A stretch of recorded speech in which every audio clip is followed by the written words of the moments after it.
Bonjour à tous, c'est Kurt.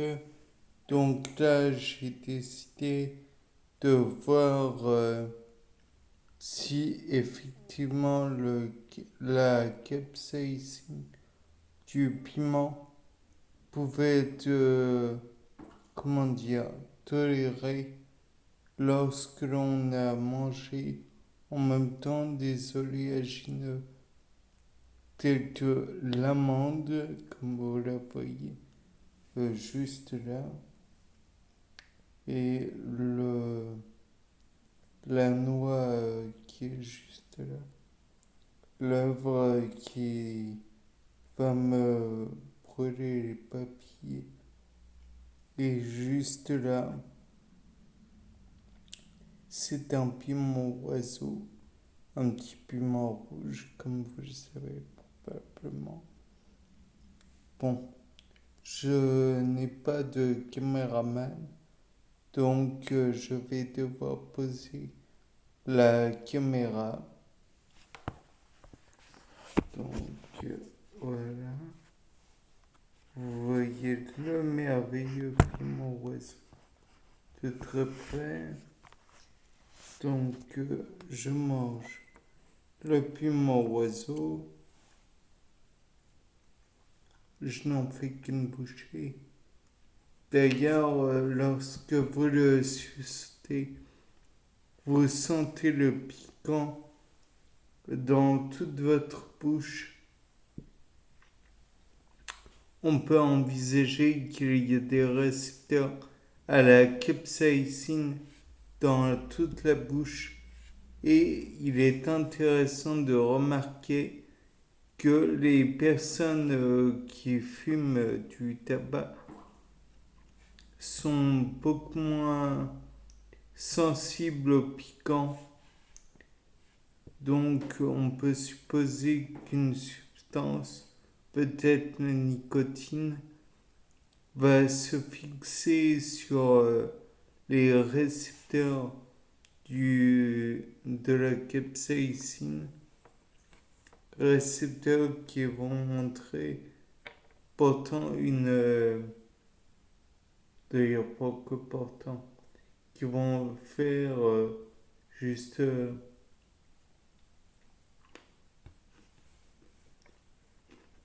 hmm.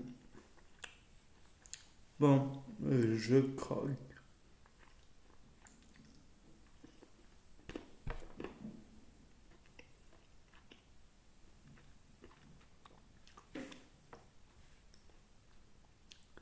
Nul doute, le piment est piquant.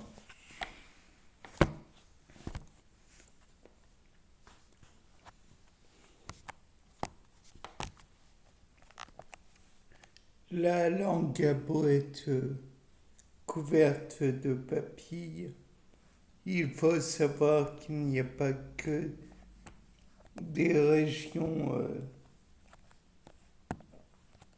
sur la langue réservées à un type de saveur.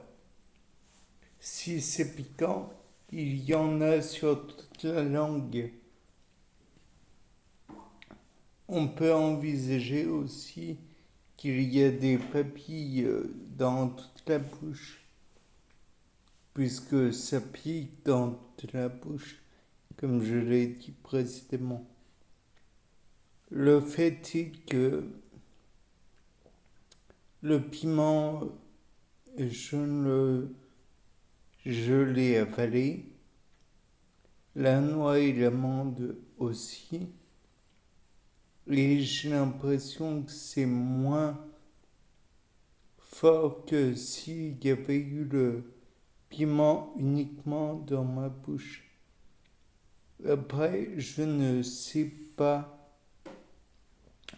Je sais que la capsaïcine est liposoluble, donc par voie de conséquence, elle se dissout dans les graisses et une fois avalée, donc c'est l'œsophage qui va être recouvert de cette matière grasse et qui contient tout de même de la capsaïcine. Donc on peut envisager que même si ça aide un petit peu l'huile et le gras, et ce n'est sûrement pas que ça qui agit. Peut-être aussi y a-t-il les glucides. Peut-être que les fibres, elles aussi, aident à supporter le côté ardent du piment. Je ne sais pas. Mais de toute façon, on peut chercher à élucider ce principe. Bien, moi je vais essayer de supporter les restants. Bon, pas hyper fort, mais bon, de capsaïcine. Je vous salue bien bas. C'était Kurt. Et puis au revoir pour cet épisode.